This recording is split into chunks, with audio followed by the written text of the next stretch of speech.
बिस्मिल्लाहिर्रहमानिर्रहीम। अस्सलाम वालेकुम नाज़रीन, आप देख रहे हैं प्रोग्राम हॉट सीट और मैं हूं हमजा भट्टी। नाज़रीन, मुजवज़ा आईनी तरामीम के खिलाफ सुप्रीम कोर्ट में एक और दरख्वास्त दायर कर दी गई। दरख्वास्त में विफाकी वजारत कानून चारों सूबों को फरीक बनाया गया। स्पीकर कौमी असम्बली, सेनेट, प्रिंसिपल सेक्रेटरीज और वज़ीर आज़म और सदर भी फरीकैन में शामिल किए गए।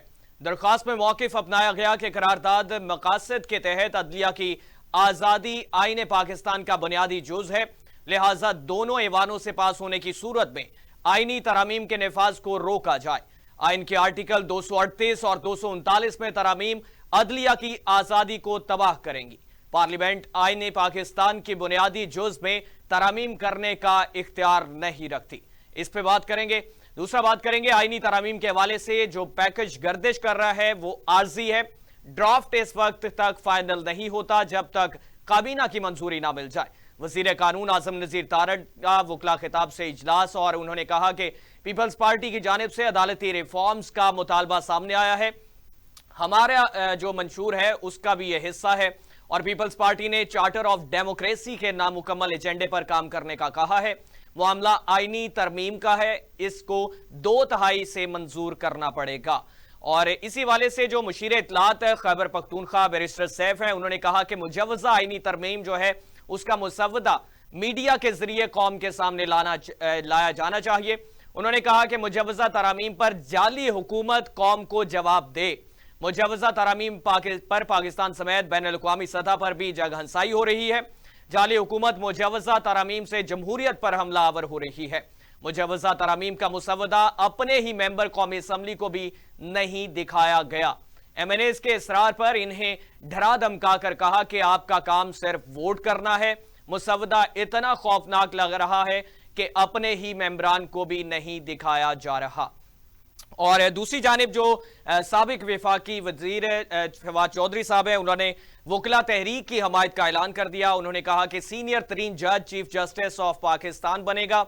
आइन तरमीम के सिर्फ जाती मकासद है और उन्होंने कहा कि इन जाती मकासद के लिए आइनी तरामीम की जा रही हैं और उनकी जानिब से कहा गया कि मुल्क के लिए कुछ नहीं हो रहा है, ये नापसंदीदा जजेस को निकालने और पसंदीदा जजेस को रखना चाहते हैं। नवाज शरीफ वोट देने के लिए लाहौर से इस्लामाबाद गए थे। पूरा पाकिस्तान सुप्रीम कोर्ट के पीछे खड़ा है। पाकिस्तान के आइन का बुनियादी ढांचा तब्दील नहीं हो सकता। 45 दिन के अंदर हुकूमत खत्म होती नजर आ रही है, ये उन्होंने कहा। और दूसरा, अदालतों का काम है आइन की तशरीह करना। बार काउंसिल्स के जिम्मेदारान को ऑन बोर्ड लिया गया है। सुप्रीम कोर्ट बार और पाकिस्तान बार मुशावरत कर रही है।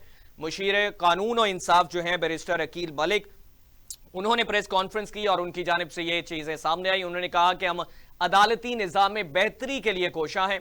तमाम सियासी जमातें मुत्तफिक हैं, जुडिशियल और लीगल रिफॉर्मर होने चाहिए। साइलिन के केसेस में 25-25 साल लग जाते हैं, इसका हल होना चाहिए।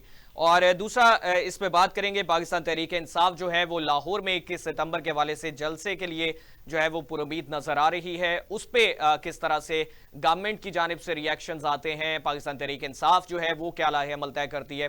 हमारे साथ पाकिस्तान तहरीक इंसाफ से चंगेज़ खान कागर साहब मौजूद हैं और हमें ज्वाइन करेंगे हसन रजा पाशा साहब, माहिर कानून हैं। चंगेज़ कागर साहब, बहुत शुक्रिया, आपने कीमती वक्त दिया। कागर साहब, किस तरह से देखते हैं जो ये आईनी तरामीम वाला मामला चल रहा है और इसमें तहफ़्फ़ुज़ात जो हैं वो सामने आ रहे हैं पाकिस्तान तहरीक इंसाफ की जानिब से और वकला तहरीकें भी जो हैं वो शुरू हो रही हैं, तो क्या देखते हैं इस आपको? जी बिस्मिल्लाहिर्रहमानिर्रहीम, बहुत शुक्रिया हमजा भाई। सबसे पहले ये आईनी तरमीम नहीं कह सकते इसको, ये बुनियादी तौर पे आइन से खिलवाड़ है और ये एक मुल्क को तबाही के दहाने पर ले जाने की एक मजमूम साजिश है। जो हमारे कप्तान जनाब इमरान खान साहब ये कहते हैं, ये लंदन प्लान जो है ये लंदन प्लान का एक हिस्सा है।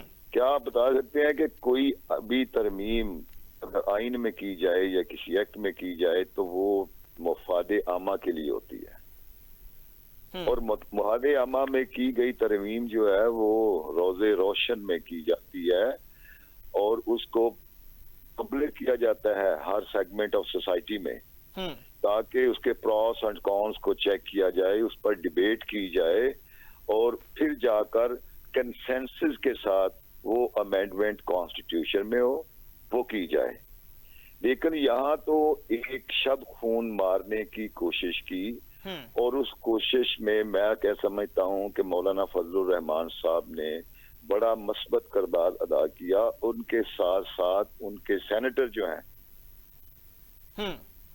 कामरान मुर्तजा साहब जी, उनका बहुत किरदार है, क्योंकि ये एक ऐसी तरमीम आईनी पैकेज के नाम से हो रही थी जिस तरमीम का लॉ मिनिस्टर को भी नहीं पता था। आपने मीडिया पे देखा होगा जी, कि 15 को रात के लॉ मिनिस्टर मीडिया से बात जब आ रहे थे पार्लियामेंट में तो उनसे क्वेश्चन किया तो उन्होंने कहा मुझे अभी अभी मिली है, मसवदा अभी अभी मिला है। अब देखें कि ये फिर कौन लोग थे जो ये मसवदा तैयार कर रहे थे, कौन लोग थे जो ये आईनी तरमीम लाना चाहते थे।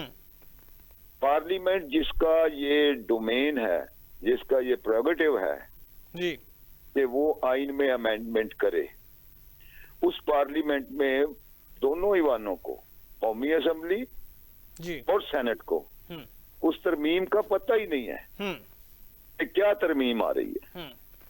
वो तो जब ये नेगोशिएशन कर रहे थे मौलाना फजलुर रहमान साहब से, तो वहां पे उन्होंने कहा कि वो मसवदा तो दिखाएं, आप क्या करने जा रहे हैं।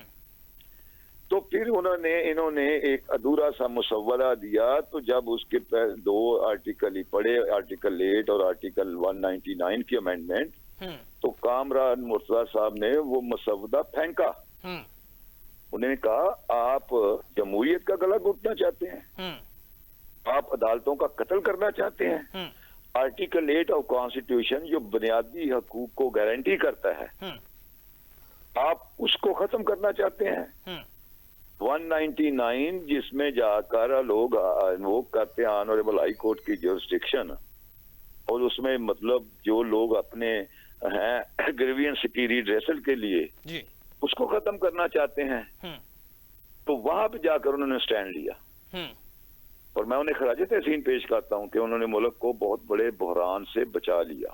और फिर अगली बात हमजा भाई, कौन सी ऐसी आईनी तरमीम है जो मुफादे आमा में हो और आप अपोजिशन के MNAs की माओं बहनों बेटियों को अगवा करें और वो अगवा करने के बाद तवान मांगे। क्या तवान? कि आप हमें वोट करें। ये सादुल्ला बलोच साहब की बात कर रहे हैं आप? ये अकेला सादुल्ला बलोच नहीं है, ये अकेला सादुल्ला बलोच नहीं है जी। कल हमारे MNA इलियास चौधरी साहब ने जो है वो अपना की है प्रेस कॉन्फ्रेंस जी, उनको पिछले 20 दिन से अगवा किया हुआ था, उनकी रेट पिटीशन फाइल हुई। ठीक है, ये एक नहीं, ये अगर मुझे बताएं कि फिर कौन सी आईनी तरमीम है जो मुल्क के मफाद में है, जो आप बंदों को उनकी माओं बहनों बेटियों को अगवा करके उनकी कैनपटी पे पिस्तौल रखकर उन्हें ये कहें कि इसका वोट करें। क्या ये मुल्की मुफाद के लिए है या जाती मुफाद के लिए है? क्या कांग्रेस साहब वो कहते हैं ना, जिस तरह से उनकी जानिब से ये मौक़िफ़ आ रहा है कि 25-25 साल लग जाते हैं केसेस के हवाले से। बात करता हूँ जी, इस पे बात करता हूँ मैं जी, इस पे बात करता हूँ मैं। कौन है जिम्मेदार? ये फ्रंट लाइन के बुकला हैं। हाँ जी, आप मुझे ये बताएं, ये 2 साल हो गए हैं, ये मैंने बार बार बहुत से टीवी प्रोग्राम में मैंने ये बात की है। 60 जजेस हाई कोर्ट के, 24 खाली हैं सीटें। 2 साल से क्यों नहीं उनको मतलब उनकी अपॉइंटमेंट हो रही? कौन इंसाफ का कत्ल कर रहा है? कौन कर रहा है? लोअर जुडिशरी में क्यों नंबर ऑफ जजेस नहीं बढ़ा रहे? क्यों वहां पे जाकर मतलब जो है को अपना जाके पूरा कोई प्रोसीजरल जो है उसमें नहीं कर रहे काम? कहां से लेंथी कहां से होता है? लोअर जुडिशरी से, उसमें काम करें आप। हाई कोर्ट या सुप्रीम कोर्ट आपकी कॉन्स्टिट्यूशनल कोर्ट है। 60,000 केसेस जो हैं, इनका ये रोना बहुत रोते हैं। 2 ही डार्क जजेस लिए हैं अभी रिसेंटली, आपके लम में आया ना जी जी, सुप्रीम कोर्ट में 2 ही डार्क जजेस लिए जज सुप्रीम कोर्ट। 2 माह हो गए उनकी कारकर्दगी, देखिए उन्होंने क्या किया है, देखिए ना जरा उनकी कारकर्दगी। और फिर अगली बात ये है कि आप ये चीजें कह रहे हैं जी 25 साल हो गए हैं, केस जो है वो लटका हुआ है। ये एक प्रोसीजरल डिफेक्ट है। ये प्रोसीजरल डिफेक्ट है, उस प्रोसीजर को ठीक करें। इसमें कॉन्स्टिट्यूशनल कोर्ट का क्या ताल्लुक है? इंडिया हमसे 5 गुना बड़ा है, हिंदुस्तान हमसे 5 गुना बड़ा है। डेफिनेटली उनके पास 34 जजेस हैं सुप्रीम कोर्ट में। वहां पे उन्होंने जो सीनियर मोस्ट 5 जजेस हैं उनको कॉन्स्टिट्यूशनल जो डिक्लेयर किया हुआ है। कोई भी कॉन्स्टिट्यूशनल मैटर होता है वो 5 सीनियर जज जो हैं वो उसको देखते हैं, तो बाकी सारा जो है वो दूसरे जो है अमूर उनको देखते हैं। क्या एक आप देखें कि आप एक फेडरेशन की जो सिंबल है, जो कॉन्स्टिट्यूशनल कोर्ट है, high court of the country, apex court of the country, supreme court of Pakistan, उसको आप कन्वर्ट कर रहे हैं senior most district and session court. आप वहां पे जो सीनियर मोस्ट 5 जजेस हैं उसमें लाएं तब्दीली, वो करें 5 जजेस जो हैं वो कॉन्स्टिट्यूशनल वर्क करें, रेस्ट ऑफ द जजेस जो हैं वो करें। ये बात नहीं है, ये सारे इनके ढकोसले हैं। और फिर मुझे ये बताएं कौन ये रिलेटेड विद अपना कोर्ट वर्क है कि आप आर्मी एक्ट में अमेंडमेंट करने के बाद, आपको पता है, आप कामरा मुर्तजा साहब को कहीं लीजिए जिन्होंने मसवदा पढ़ा है, हमने तो ये सोशल मीडिया पे देखा है जी जी कि जिस मर्जी का सिविलियन ट्रायल जो है वो वहां पे ले जाएंगे और फिर उसको कवर दे रहे हैं कॉन्स्टिट्यूशनल अमेंडमेंट की रोशनी में कि आपने जो भी आर्मी एक्ट में तरमीम होगी नेक्स्ट वो कॉन्स्टिट्यूशनल अमेंडमेंट के जरिए होगी। ये स्पेसिफिक पर्सन लेजिस्लेशन है, क्योंकि काजी फायज ईसा को ये यहाँ पे नहीं, जो इनका लंदन प्लान में तय हुआ था, नहीं एज बढ़ा सके, नहीं chief justice of supreme court का जो टेनोर था वो स्पेसिफिक कर सके, यहाँ पर इनको नाकामी हुई। फिर इनके इसके बाद वो जो लंदन प्लान के लोग हिस्सेदार थे जिनमें काजी फायज ईसा भी है, इन्होंने उस प्लान के मुताबिक उन्होंने कहा कान इधर से नहीं पकड़ते, इधर से पकड़ते हैं कि कॉन्स्टिट्यूशनल कोर्ट बनाते हैं और वहां से 68 साल की उम्र उसकी हद मुकर्रर की जाती है और अपॉइंटमेंट किससे होगी? प्राइम मिनिस्टर उसको रिकमेंड करेगा और प्रेसिडेंट उसको अपना करेगा, अपॉइंट करेगा। उसके बाद 5 जजेस जो हैं वो in consultation with chief justice वो 5 जजेस रखे जाएंगे और वो भी एडहाक पर, उसमें रिटायर्ड जजेस भी शामिल होंगे। भाई ये मुल्क के साथ बहुत बड़ा खिलवाड़ है। आप एक 65 साल की उम्र में जब बंदा रिटायर्ड होता है, suppose to be no he is incapacitated, exactly, is unable to work efficiently. इस वजह से आप सिर्फ उसको कवर देने के लिए कि वहां पे हम 65 से 68 साल नहीं कर सके, वहां पे चीफ जस्टिस का टेनोर नहीं बढ़ा सके, ये एक आड़ लेते हैं और फिर highest court of the country को आप सबऑर्डिनेट कर रहे हैं उस कॉन्स्टिट्यूशनल कोर्ट को जिसका नाम सुप्रीम कोर्ट ऑफ पाकिस्तान है, कि वो कॉन्स्टिट्यूशन कोर्ट के मतहत होगी जो रिटायर्ड लोगों पर हो गई मुश्तमल। आप ये देखें ये क्या माशाल्लाह इतने ज़हीन लोग हैं। अच्छा कादिर साहब, क्या समझते हैं कि जिस तरह से वकला तंजीमें भी एक्टिव नजर आ रही हैं और हुकूमत की जानिब से भी अभी वाज़े तौर पे कोई चीज सामने नहीं आ रही कि 2/3 अक्सरियत जो है वो इसमें वोट देती है या नहीं देती, क्या समझते हैं कि ये पॉसिबिलिटीज कितनी हैं कि ये तरमीम हो सकती है? जो कहा जा रहा है मौजूदा हुकूमत की जानिब से कि हमारे नंबर्स पूरे हैं, तो कितने % चांसेस इसमें नजर आते हैं? देखें हुकूमती इत्तेहाद के पास सिर्फ 211 मेंबर है। स्पीकर साहब ने वोट कास्ट नहीं कर सकना, चेयरमैन सेनेट ने वोट कास्ट नहीं कर सकना। मैं कौमी असेंबली की बात कर देता हूँ, 210 मेंबर है उनके पास। कहां से लाएंगे 14 मेंबर? ये देखिए ना, कहां से लाएंगे? हार्ट स्टेटिंग करेंगे, लोगों की माओ बहनों बेटियों को गवाह करके उनसे वोट लेंगे। पहली तो अनडेमोक्रेटिक मूव ये है कि मेरे पास अक्सरियत नहीं है जी। और मैं जिनके कंधों पे सवार होके आया हूं उनकी ताकत के बल बोते पे मैं एक निजाम को बिल्डोज करना चाहता हूं।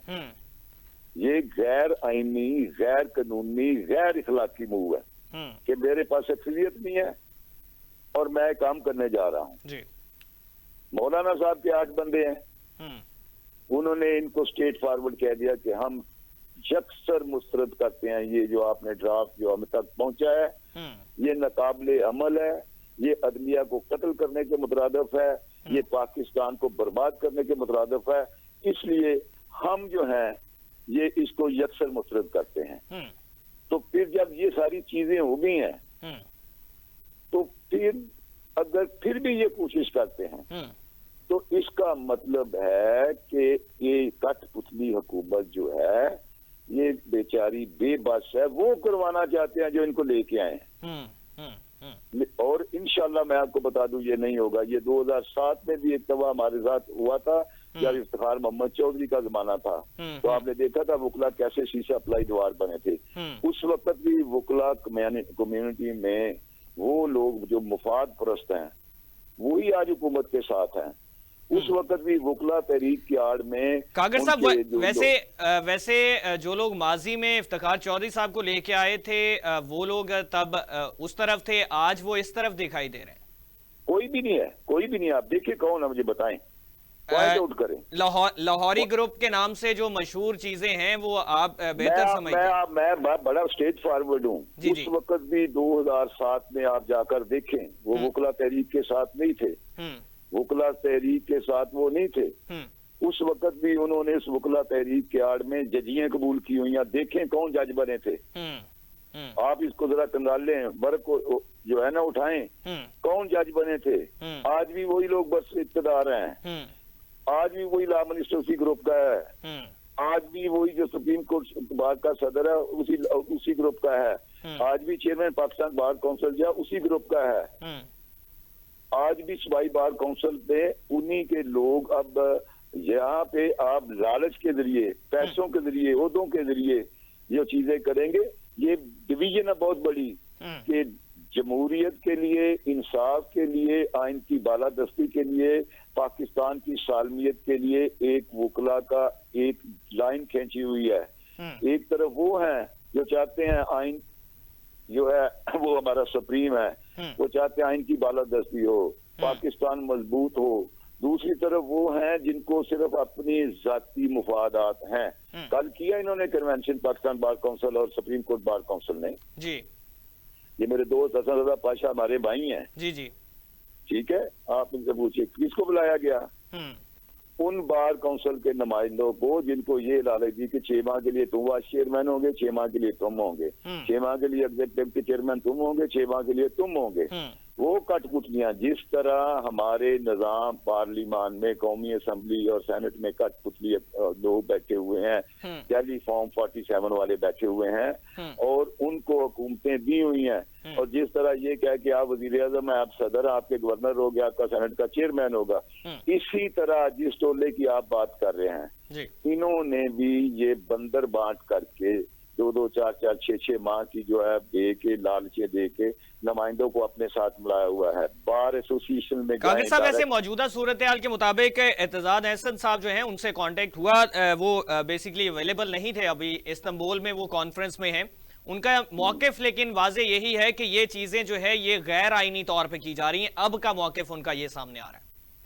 ये मैं आपको बड़ी, हर बंदा जो एक प्रोफेशनल एडवोकेट है, हर बंदा जो मुहिब्बे वतन है, हर बंदा जो अदलिया की बालादस्ती चाहता है। देखिए अगर जुडिशरी इंडिपेंडेंट नहीं होगी और तो इस मुल्क में इंसाफ कैसे मिलेगा। मैं आपको अपॉइंट करता हूं अपने अदारे में जी, तो 2 बातें होंगी, या आप मेरी विम्स के मुताबिक चलेंगे या फिर आप छोड़ के चले जाएंगे। ये बड़ा बड़ा बड़ा बेसिक प्रिंसिपल है।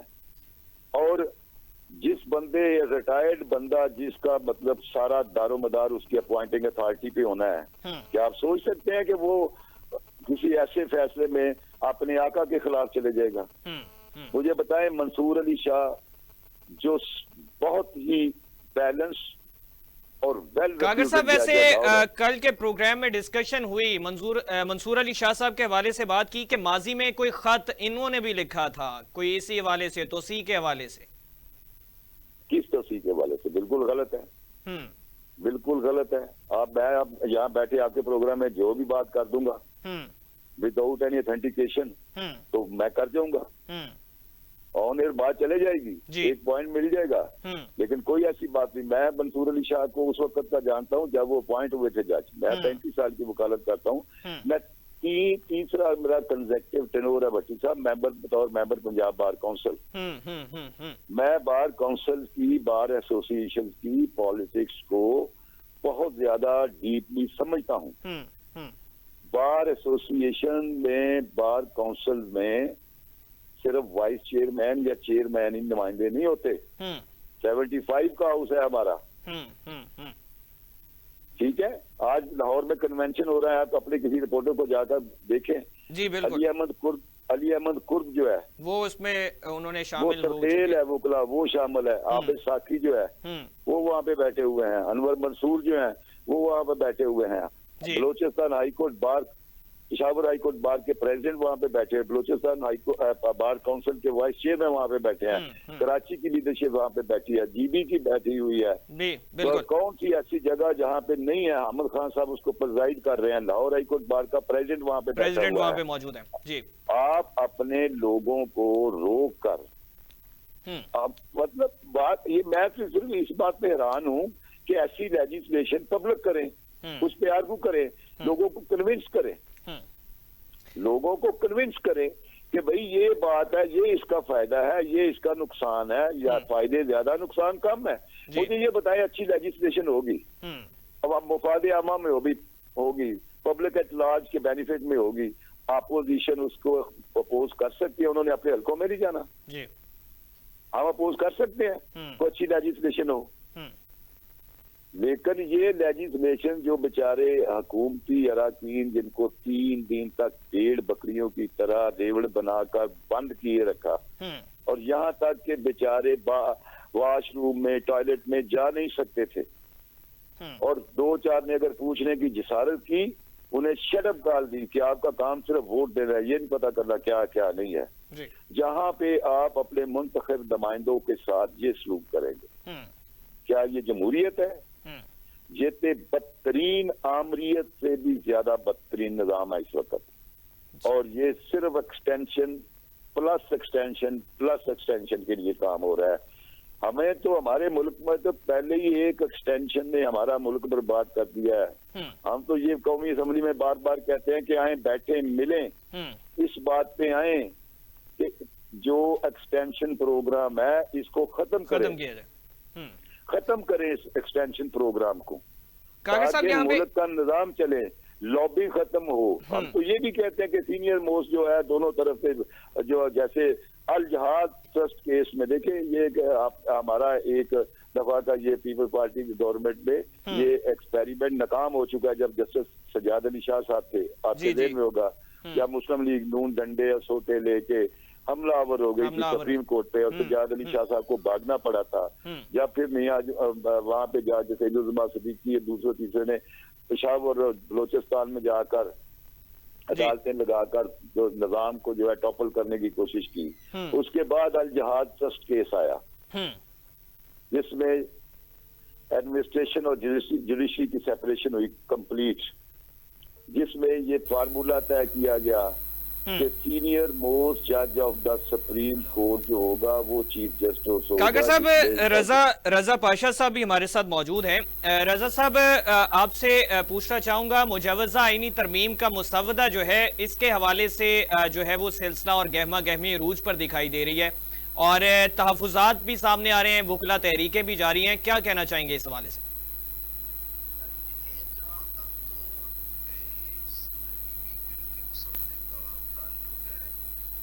हेलो